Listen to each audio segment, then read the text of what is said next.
Hey Joe, so tell me about strong opinions that are loosely held.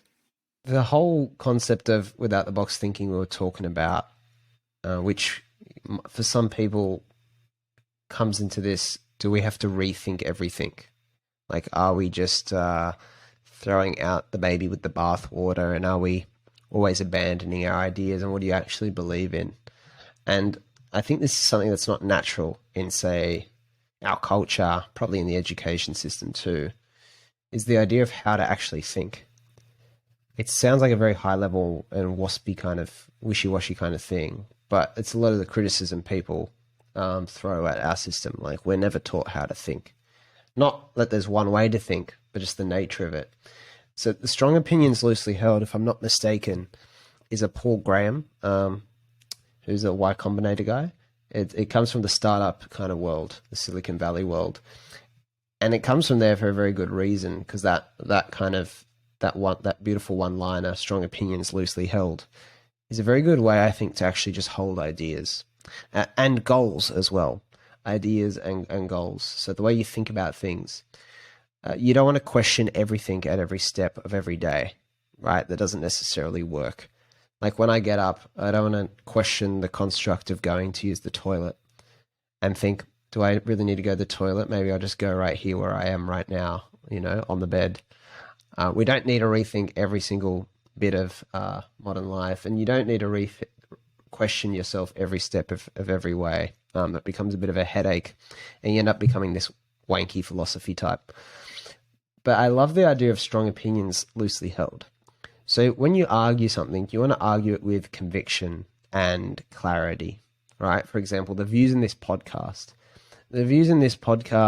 especially that I espouse, are very kind of specific. They're very direct. They might be a bit out there, but I wouldn't say that I'm married to any of these ideas here. Like, I would very happily be shown by you or someone else the error in my thinking. And in fact, that happens all the time. They're actually the people I try and seek out, the people who point out the errors or the limitations in my thinking. So the opinions are still strong, but it's a paradox because you hold them loosely.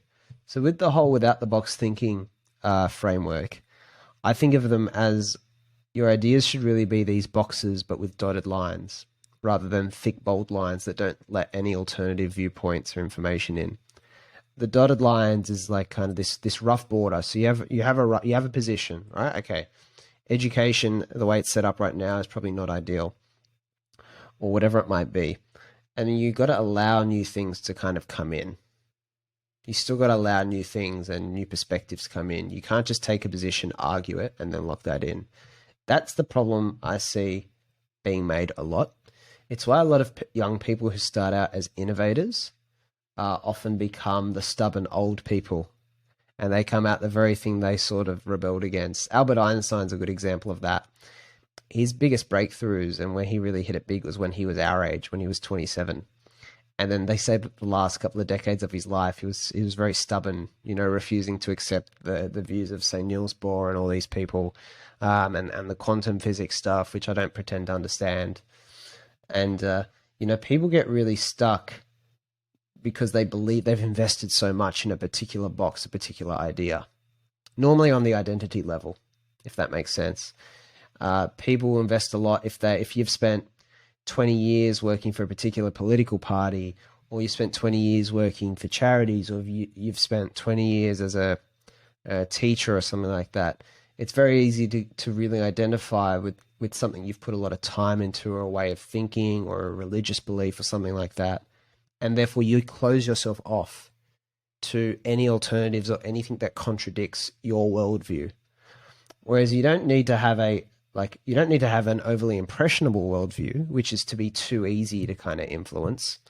You need to be able to filter, but you can't be shut off. So that's the paradox if I say strong opinions loosely held.